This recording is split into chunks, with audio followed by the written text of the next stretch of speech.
Hey guys, it's Elena. And it's Candace. And you're listening to Cousins on Crime.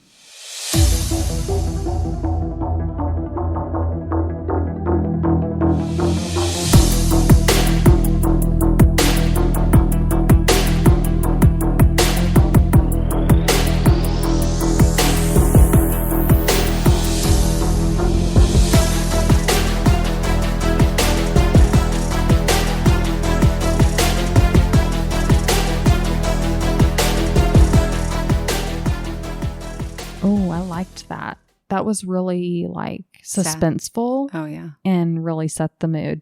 Good. I loved it. That's what I was trying to do. Yeah. How are you? I'm good. Good. What do you want to talk about? I don't know. Let's talk about murder. No chit chat today. Yeah, let's chit chat. How was your Tuesday? It was work. I did go to the gym. Blah, blah, blah. Tuesday is such a weird day, isn't it? It's like Monday repeat. I know we've said this before, but it's like Monday's ugly stepsister. Yeah. I have nothing. But tomorrow's Wednesday. What? And then the next day is will be Thursday. Wow. Days of the week. Days of the week. Days of the week. Days of the week. Days of the week. There's Sunday and there's Monday. There's Tuesday and there's Wednesday. There's Thursday and there's Friday. And then there's Saturday. Stop. I'll get into the story. Just stop. Whoa, we did not plan that out. I have to sing that all the time when they're like, are we going tomorrow? And I'm like, no. There's Sunday and there's Monday. You need to get them days of the week panties. I know. Right? I mean, yeah, come on. That's a good idea. The next set of panties that I buy will be days every of the little week. girl should have. Right. Okay. All right. On to it. This really got derailed. Whoa. All right. And that was Intimates with Candace and Elena. Yeah. Confessions. Yeah, this was Intimates. Oh, yeah. Okay, so today we will be talking about who some call the Beast of Chicago. I thought the name was Who Some Call. Like, I thought that was the name. Sorry Beast of Chicago is quite frightening. Yeah. Have you heard of the name? No. Okay. I'm about to tell you about this All guy. Right, tell me. You probably have heard about him. I don't know. Once I say his name, you'll be like, oh, yeah. Or, if not, buckle up. It's a wild ride. Okay. So imagine it's May 16th of 1861. Oh, we're going way back. Way back. In Gilmanton, New Hampshire, a new babe is born to parents. No, honestly, I won't. Carry on. A new babe is born to parents Theodate and Levi Mudgett. That's right. I said Theodate. I don't know what to say about any of those names. Yeah. Mudgett. Mudgett. They name the baby Herman Webster Mudgett. Herman Mudgett? Oh, God bless. Yeah. He was a middle child. His father was a hardworking man working their farm and such. Mm-hmm. It said that Theo, his mother, was religiously strict, but despite that, Herman grew up to be a mama's boy and didn't have much of a relationship with his dad. Okay. His dad was said to have been abusive. Oh. There was an alleged incident when Herman was a young boy. On his way to school, he had to pass the office of the village doctor. His schoolmates found out that he was afraid of the doctor's office and dragged him into it. Oh, no. This group of boys were bullying him and pushed him into the closet and shut him into the closet, and he couldn't get out. Inside of the closet with him were those medical skeletons. Oh my gosh. That's terrifying. Yeah.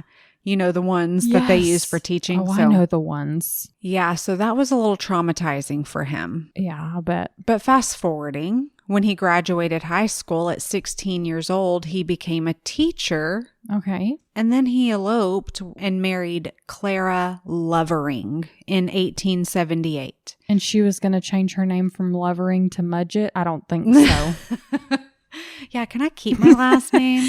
I'm very progressive, and I just want to keep my last name. Yeah, well, she was 15, so maybe she just, I mean, you know, it was those days. She was 15 when they met, and they were married a year later. Those were the times. Those were. So rumor had it that he married her because of her wealth. Oh. She would be able to pay for his schooling to become a doctor. Oh. Wait a minute. Mm-hmm. Was that like some... Maybe the traumatizing... I was about to say, was that like... It fueled... immersive therapy or whatever? Maybe. I don't know. Okay. He wanted to be a doctor. All right. Anyway, very quickly after they had their son, Robert. Eventually, Herman decided to move to Burlington, Vermont without his wife and son and begin medical school. Okay. What's a young man got to do with all his freedom while in college? I think I know. Well, he was a good-looking guy, and he liked to flirt. He lived as though he didn't have a wife and child waiting for him back home. Really? He found a girlfriend, and when they started talking about marriage, she found out that he was still married to Clara back home. Oh. So she finds all that out, and she breaks it off with him. She's like, no, we can't be doing that. No. So he makes his way to University of Michigan. And at this school in the 1800s, they learn by dissecting on real dead bodies. Right. Herman meets the guy at the school who is responsible for receiving all of the cadavers. Oh. And he's intrigued. Yeah. He started spending time with this cadaver guy and and learning the tricks of the trade, like how the school obtained the bodies and how they preserved them. Okay. And And this was probably not weird to this person because he's in medical school and he's he's a curious learner. He's just learning. And so he's probably telling him all this stuff. Right. He's got to learn all aspects. And like, to be fair, I would be asking the same questions. True. So first, it's the skeletons in the closet. Now it's dissecting and retrieving dead bodies. And this is when the switch flips or the flip switches, you know. Mm-hmm. He's like, I can make some real money here. Oh. His first bright idea was to dig up bodies from their graves and sell them to the university. Okay. Did they embalm back in that day? Because I'm just thinking like, what kind of quality are we talking about? I think they did. I'm pretty sure they did. I didn't ask that question. Okay. So, but yeah, this is where we get our term grave robbing. Right. He had a scheme. Yeah. He's like, I can do this. Mm-hmm. I'm going to get your bodies. Now, even though he was a nice looking fella, the people that knew him said that he was a little weird and he smelled a little funky. Oh. But I think most people in the 1800s smelled a little funky, right? I mean, like, running water. Yeah, you get one bath a week or maybe every other week. I don't know. And Herman is out here digging up graves and such. Right. Yeah, he's a little stinky. Yeah. Just a little side note. Mm-hmm. Anyway. Thank you for that visual. Shortly after he graduates med school, he moved to Philadelphia and worked at a pharmacy. While working there, there was an incident where a young boy died after taking medication that Herman had given him. Oh, no. Oh, no. Yeah, and I'm not sure if that's what prompted him, but he ends up moving to Chicago, Illinois, on to the next adventure. Okay. He's meanwhile bouncing around. He's still got the wife and kid. Yeah. Okay. Yeah. Clara and Robert is still where did I say? In Vermont? Right. New we Hampshire. Can't even keep up because he's all over the place. Yeah. So in 1885, he moved to Englewood, Illinois, in the Chicago area. All right. And this is where he changes his whole name to Henry Howard Holmes, a.k.a. H.H. Holmes. So you've heard the name. I cannot believe you pulled the wool over my eyes. Dun, dun, dun. I am born again. I'm in here. I'm awake. Okay. Are you listening? I'm listening. Okay. He would later say that he chose his name after Sherlock Holmes because he liked to read, and one of his faves was Sherlock Holmes. Mm-hmm. He got a job working at E.S. Holton Drugstore in Chicago.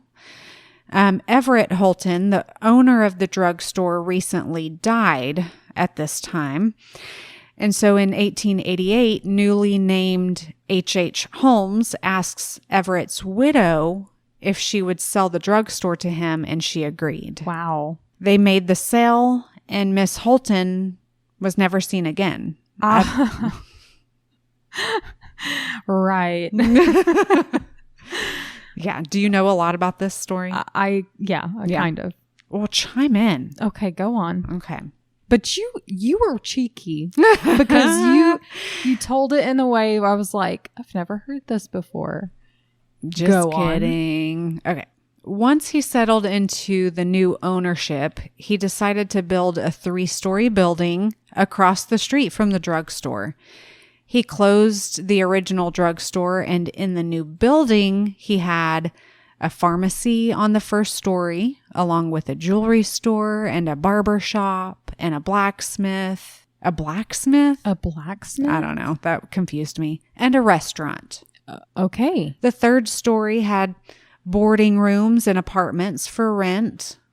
It was an interesting building, complete with winding staircases and elevators. The city of Chicago wanted to have a celebration, and they called it the World's Fair. Mm-hmm. Come on. I want to go.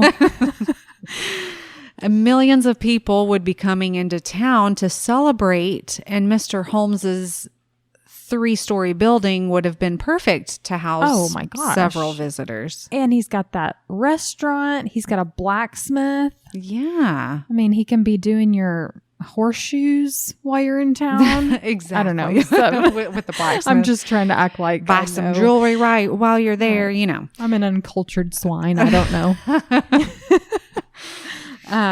But he would actually get a lot of his funding from investors. You know, they're like, excited, let's help you build this place so that when the fair comes. Right.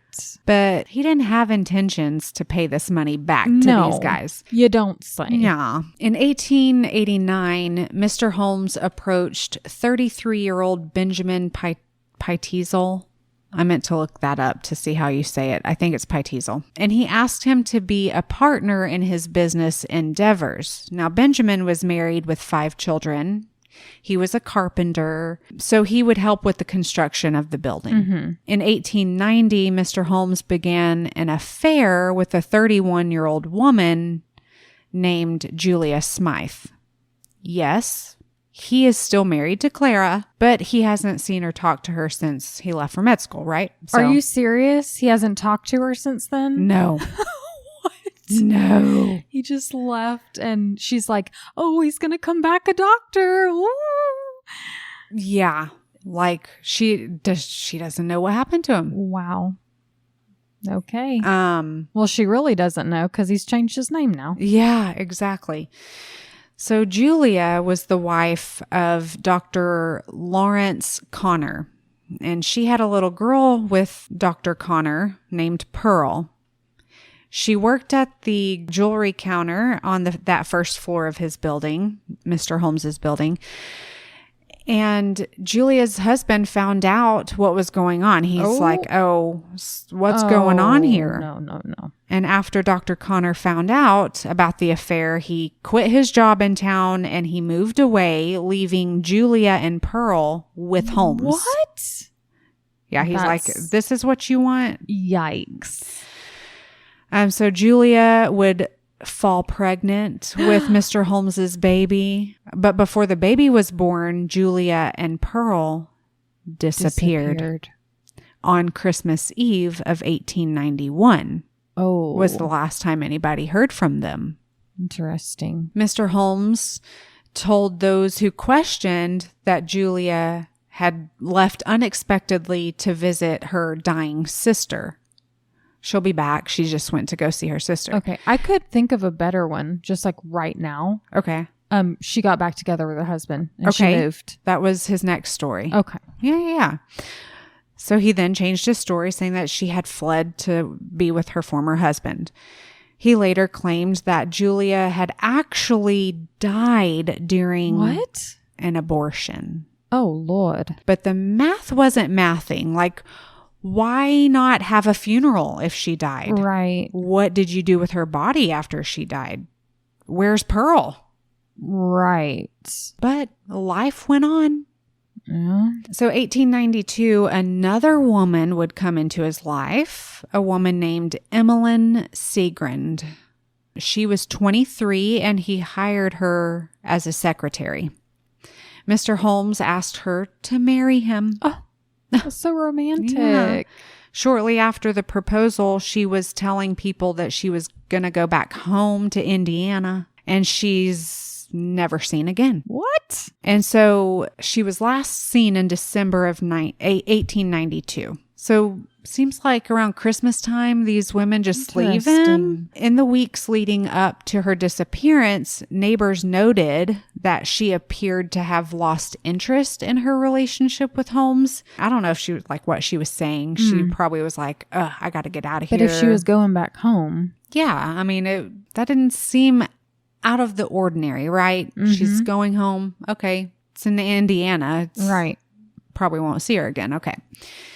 Emmeline's parents were informed that she had left to marry a man named Robert Phelps. Oh. And then all of a sudden her empty luggage trunk was sent back to her mother in Indiana. And Emmeline wasn't there. A year later, he met a woman in Minneapolis named Murda. He talked her into moving to Chicago and with him, and the two of them did get married. Wow. Did she know she was a sister wife? No, she didn't. But Herman was married. H.H. Holmes wasn't married. Right. This is H.H. Holmes' first marriage. Okay. All right. If you want to look at it that way. I will. I'll look at it that way. Okay. So they got married and they had a daughter named Lucy. Oh. It was said that Murda was jealous and didn't put up with Holmes's flirtatious behavior with all the women who came and went from his building. No. So he would keep Murda upstairs out of the way. You know what? I'm going to move you actually. Yeah. Up to the top He's floor. like, you do your secretarial work here and you don't move. So Murda and Lucy would end up moving to live with family members. Wow. Mr. Holmes and Benjamin traveled to Texas onto their next endeavor. Mm-hmm. Mr. Holmes met a 24-year-old woman named Wilhelmina Williams. She went by Minnie. That's cute. She came from a wealthy family, and Holmes's eyes lit up when he heard this. Holmes offered her a job at the hotel as his personal stenographer. Okay. And she was persuaded to move to Chicago, and she started working with Mr. Holmes. Somehow he got Minnie to sign over her estate. What? That was back in Fort Worth, Texas. Oh my. To him. Wow. Somewhere around a month later, Holmes and Minnie rented an apartment in Chicago's Lincoln Park. And Minnie's hoity-toity. Minnie's younger sister, 18-year-old Anna, who went by Nanny Williams, came to visit. On July 5th of 1893, she wrote to her aunt, or aunt, however you want to say it. Aunt. However they said it back in the 1800s. Yeah. So she wrote to her and she said that she planned to accompany Brother Harry. Brother Harry. Brother Harry? To Europe. Oh. They're going to go on a trip. Declare. I know. In the letter, she signed off the message, Brother Harry says, "You need never trouble about me anymore." Oh my gosh. She says, financially or otherwise. Okay. He and sister will see to me. Okay. I hope our hard days are over, she says. Many nor Nanny's family ever saw or heard from them again. Goodness gracious. Now, would you be surprised if I told you he got married a third time? What? Yeah. This time... Third time's the charm, right? You know, some would say. Mm-hmm.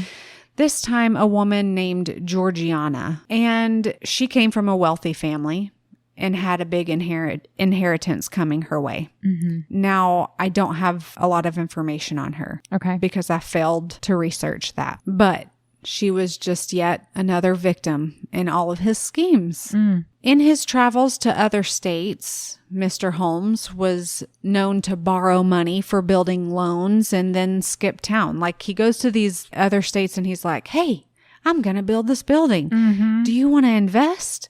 And they give him these loans and then he takes the money and runs. Mm-hmm. Ugh. So while in Texas, he stole horses and sold them. Benjamin and Holmes committed a string of insurance fraud throughout Pennsylvania, Texas, Tennessee, Colorado, Missouri, Illinois, I bet it was New so York. easy to do, though, Oh, back in yeah. that day. Yeah. Everything was like on paper. True. That's why we have all the... Mm-hmm. He would never get away with it these days. I don't know. I feel like he would find a way. But... the fraud actually did catch up with him, and Mr. Holmes was arrested while in Missouri. So while in jail there in Missouri, he became buddies with Marion Hedgepeth. Marion was in jail for robbing trains. Mr. Holmes told Marion about a plan that he and Benjamin came up with and they were going to put this plan into action. So he tells him all about it, and how he convinced Benjamin to pull out a life insurance policy on himself. And Benjamin was going to fake his own death. He would have to find a body that looked like Benjamin in order to pull this off. Right. So the insurance money a portion would go to Benjamin's wife, and then a portion would go to Mr. Holmes. And yes, Benjamin's wife knew about this plan. Marion was like, "Oh, I got a guy that can help you out with this." He pointed Holmes to a lawyer that would be willing to help him in this scheme. Interesting. This crooked. Now we've got someone else involved. This crooked lawyer. But Marion wanted a piece of the pie. He wasn't going to give... a finder's fee. Yeah, he wasn't going to give the name of this lawyer for free. Right. So he's like... when you get the life insurance money, you send some to me. Mm-hmm. Okay. I don't know. Did they give each other a handshake? Yeah. It was an IOU. Yeah. September 4th of 1894, Benjamin was working at a drugstore. A customer walked in and found Benjamin dead on the floor. For real life? But guys, yeah, it was really Benjamin. It was not a fake body. Story goes is that Holmes got Benjamin really drunk and then poured chloroform down his throat, making it look like suicide. It's gonna burn. I know. Whoa. But some say that he killed Benjamin and then poured the chloroform down his throat to make it look like a suicide or some kind of accident. Mm-hmm. Because, you know, he was working in this pharmacy, and so maybe this potion or medicine that he was concocting, I don't know. So Holmes got the $5,000 from the portion of the life insurance. Benjamin's wife, like I said, she knew about the fraud. So Holmes had convinced his wife that Benjamin was still alive, like that really that was the fake body and Benjamin's still alive. No. Just give it some time. He'll be back. Yeah. But he feared that the children would learn of the scheme and rat them out. So he tells Benjamin's wife, you just lay low. I'm going to take the kids and I'll take care of them. No. Mm-hmm. All 5 kids. Jesus. While the kids are away from their mother, they wrote her letters telling her how they missed her and how weird Holmes is. Yeah. I'd say. Well, it wouldn't be long, and one of the little boys would be poisoned by Holmes. A few days after that, he poisons 2 more of Benjamin's children. I don't know why only 3 and not the other 2. Wow. Yeah, I'm not sure. But Holmes made a pretty big mistake, though. He failed to pay Marion Hedgepeth from that insurance money. His little prisoner friend. Marion was not going to let that slide. No. Marion went and ratted Holmes out, telling the authorities about the scheme, and the insurance company investigated, and police were watching Holmes until they had sufficient evidence and, the perfect timing to arrest him. During this time of traveling around and hiding, Holmes had traveled back to Clara's house, his first wife. They always come crawling back. He told her that all this time that he was gone, he had been in a train accident. What? And he got amnesia. And he just recently remembered that he had a family. Oh, yeah. Back in New Hampshire, Vermont. I don't know.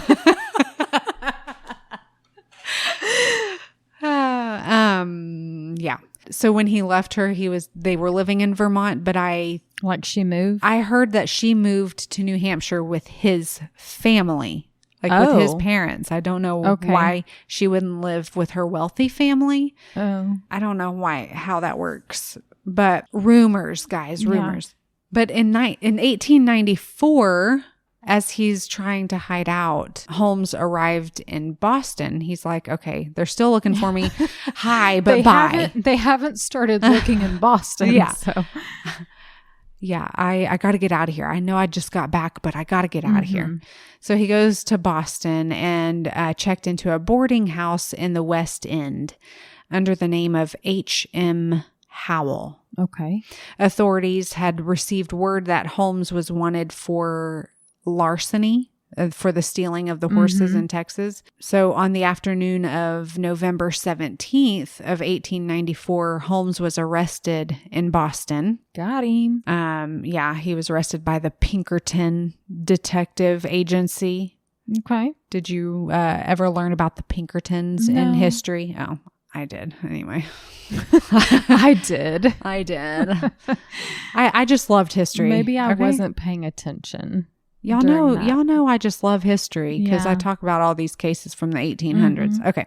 And so in November of 1895, Holmes was convicted of the murder of Ben Pitezel. When investigating Holmes' building in Chicago, they uncovered a lot of horrific secrets from that place. The second floor, I told you about the first floor and the third floor. This time, I'm going to tell you about the second floor. It was made up of 35 rooms. Some rooms had no windows. Weird, okay. But also... Not up to code. No. Yeah. But also built into some of these rooms were gas lines. Oh, no. He would lure his victims into these rooms, lock them in from the outside, and turn the gas lines on and let them suffocate to death. Oh, my God. There was also a garbage chute that he could have easy access to, so he'd kill his victim and then drop them down this garbage chute that led to the basement where he had a hot burning stove, like a kiln. You know what this reminds me of? What? The Osage Trail story. Yes. Yeah. All the crazies back in these days. Yeah, that's How true. else are they going to get the body downstairs? Mm-hmm. Just make a chute. Yeah. So he would basically cremate these bodies. Also, within these walls of the second floor were secret passages and hidden rooms. Some were soundproof, so others that lived or rented apartments there couldn't hear the screaming. Oh my gosh. Like crazy. Yeah. This house was made with pure evil intentions. Yeah. They found ashes in one of the kilns. Amongst the ashes was a watch and chain. They came to find that it belonged to Minnie, the woman from Texas. Oh my. And now the building is notoriously known as the Murder Castle. And Holmes is now known as the Beast of Chicago. Mm-hmm.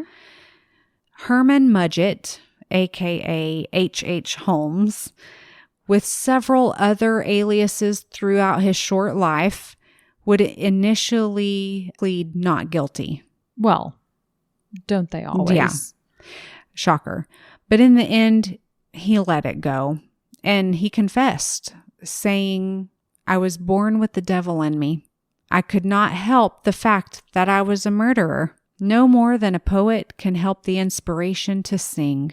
What? That's beautiful. He would confess to 27 murders, but it's believed to be a lot more than that, like in the hundreds. Mm. In his confession, he stated that his usual method of killing was to suffocate his victims using an overdose of chloroform, overexposure to lighting gas fumes, and trapping them into an airless vault. He also claimed to have used starvation. Oh, that's terrible. Yeah. And he even said that he burnt some of his victims alive. Oh, God. He then claimed to have poisoned little Pearl to hide the circumstance of her mother, Julia's death. Mm. A partial skeleton the size of a child around Pearl's age was found when excavating his cellar. Oh. Pearl's father, Dr. Connor, was a key witness at Holmes's trial. The story goes that if Holmes didn't burn his victims, he would sell the bodies to local medical schools that needed cadavers. Mm-hmm. So it went all the way back to that. Man.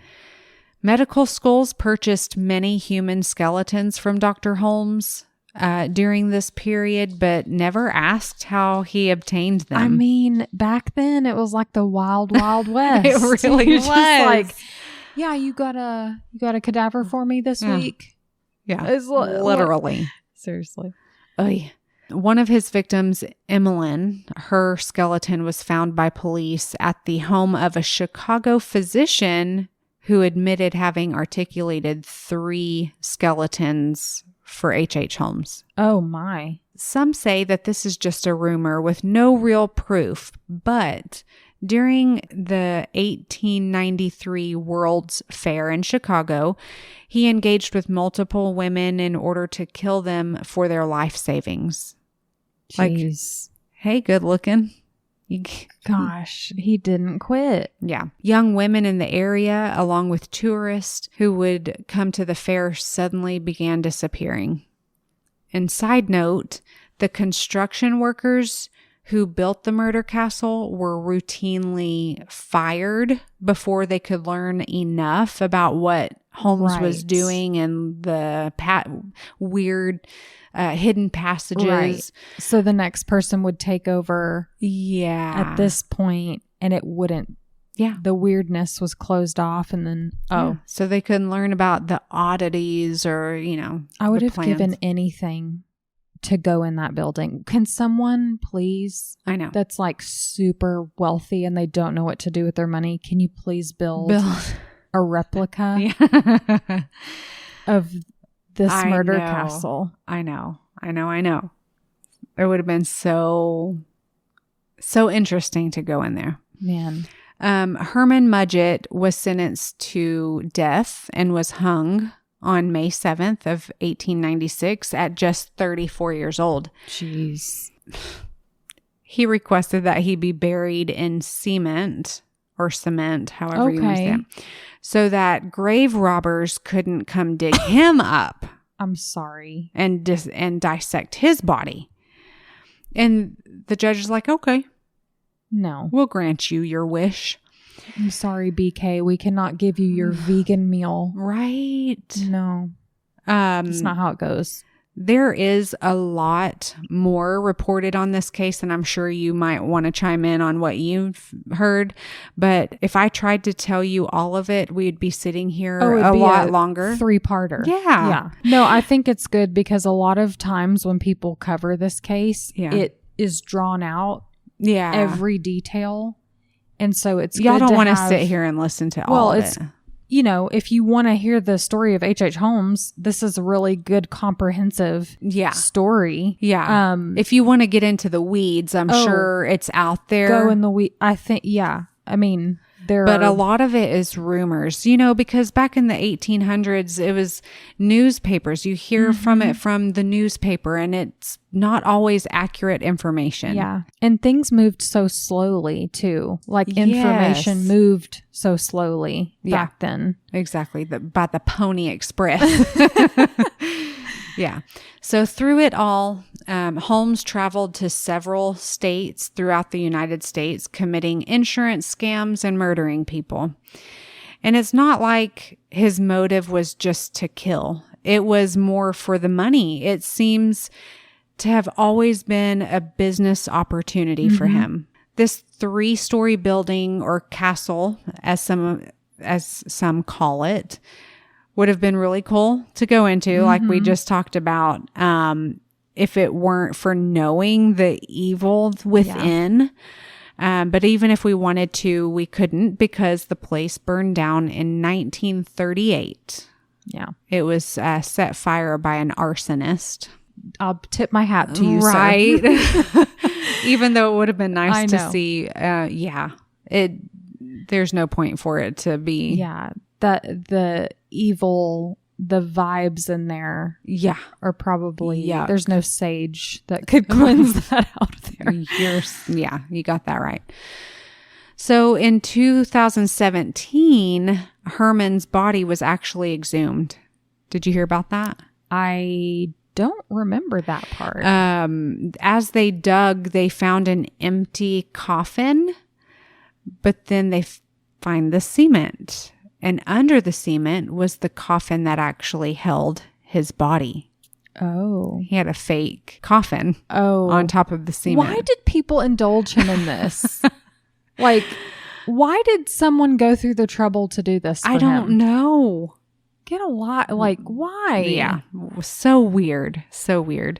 They say his body was very well preserved because of the cement. Okay. Anyway. There was speculation that Herman, a.k.a. H.H. Holmes, was Jack the Ripper. One of the pieces of evidence that could back this up is that he kept a good log of his comings and goings. But in his logs, there's a gap from the late 1888 to early 1889. And this is the same time frame of Jack the Ripper, of his crimes in London. There's also record of an H. Holmes traveling on a passenger ship from London to the United States after the final victim was killed. Wow. Not to mention the letter that Minnie's sister wrote to their family about Holmes wanting her to go to Europe with him. Interesting. Yeah. So I just thought that's really crazy. Interesting. I've not heard that link before. Yeah. And now remember, the Jack the Ripper case we thought was close to being solved in 2019. A DNA study of the Shaw from one of the crime scenes. I'm not going to get all into it because maybe... No, can you? Because that was exhilarating when we heard that breaking news. That was just months ago. Yeah. So the study of the Shaw that was found at one of the crime scenes claimed to identify Aaron Kosminski as the killer. However, the validity of the mitochondrial DNA evidence on the Shaw was contested by many experts due to potential contamination. Well, and how old it was. Yeah. Like, and that Shaw, because the Shaw was passed around. And that's what I'm saying. Like, it was going around, being on necks, being rubbed up against people. If it had been preserved, right? Like if it had been left in a trunk and passed down and never touched, right? That's one thing. Mm-hmm. But I know. Why is it his DNA? Because he was a suspect. Exactly. So exactly, but it was contested by many experts. I mean, I have to say, chain of custody, there was none. Yeah, exactly. I mean, what do we expect? 1800s. Mm-hmm. But, could it be Herman Mudgett, a.k.a. H.H. Holmes? That's so wild. When you're thinking about pathology here. Yeah. So his MO was to kill women for their money and they disappear. Yeah. It's quite a night and day exactly MO from Jack the Ripper. And I think that's the main thing that pulled them off of the possibility. Because Jack the Ripper was such an expert at getting in and out, undetected, and making these precise incisions, removing organs, and doing all this wild stuff in the dark. Yeah. Yeah, that's so unlike. How? Yeah, it's just Holmes. I mean, I see the. I mean, if you're talking about removing their organs and medical, he was interested in that. Yeah, yeah, he was interested in all that. There is that, but interesting. I'm stroking my goatee. I really have a goatee. I've got some wild hairs. Oh man, I need to wax. Welcome to your 40s. Yes. Wow. Is that all? That's all I have for you. Oh my gosh, I wish it could go on and on.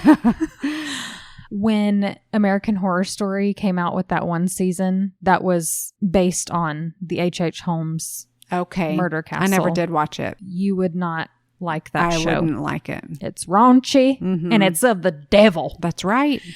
I don't want no part of it. It's hard for me to watch even because I was just like, it's a lot. But I really like American Horror Story. But anyways, they had a lot of those weird rooms in that show.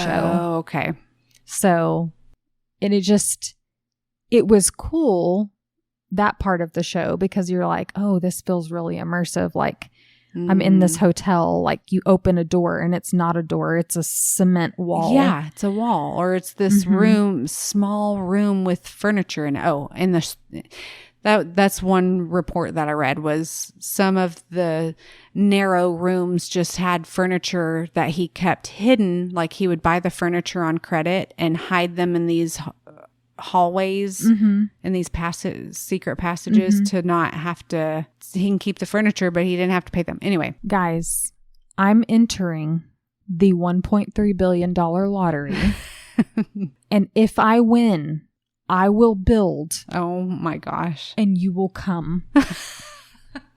We will make it an actual hotel and you can rent out. Then we're going to have a fair. We're not going to run gas lines, okay? And every room will have a window. But it'll be weird and it'll be based on. But we will have secret passages. Yeah. And we won't murder anyone. No. Okay? But it'll be a fun house. So cool. Oh my gosh. Okay, so go win the lotto. Yeah. Seriously. So is there anything that you remember about him that I didn't say? So Lucy, his daughter, was one of the skeletons found in that doctor's house. Oh, okay. Right. Okay. It's wild to me. Yeah. That he was giving this doctor people that had gone missing. Yeah. As if you're not going to recognize or question. Yeah, they didn't. They're like, okay, thanks. Drop her off here. Oh my gosh. What a sick freak. Yeah. This is a family show. That's all I'll say. Wow. Well, I liked the way you told that story. Thank you. You got me. I did. You got me at the beginning. That was the best part. But yeah, I hate to say that I really am so interested. It's a case study, H.H. Holmes. Oh, absolutely. Like Hitler. The fact that you could be operational. Yes. As a devil. Yeah. And that is how you operate in your life. And he's like, yeah, I was born with the devil inside and I phase. can't help it. Yeah. It's not a phase. It's just what you're doing. Yeah. Oh, everything he did, everything he lived and breathed was to make money and scam people. Yeah. That was him. Well, that was great. Let's do it again sometime. Okay, girl. Bye, guys. Bye, y'all. Thank you for listening to Cousins on Crime.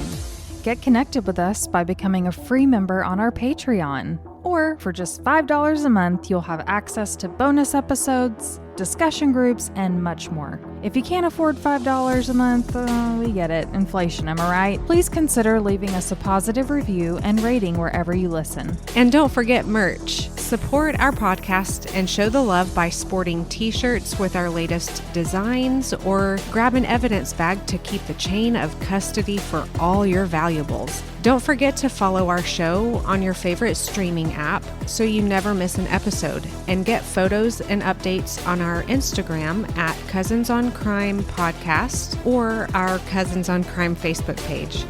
Have a case suggestion? Email us at cousinsoncrime@gmail.com.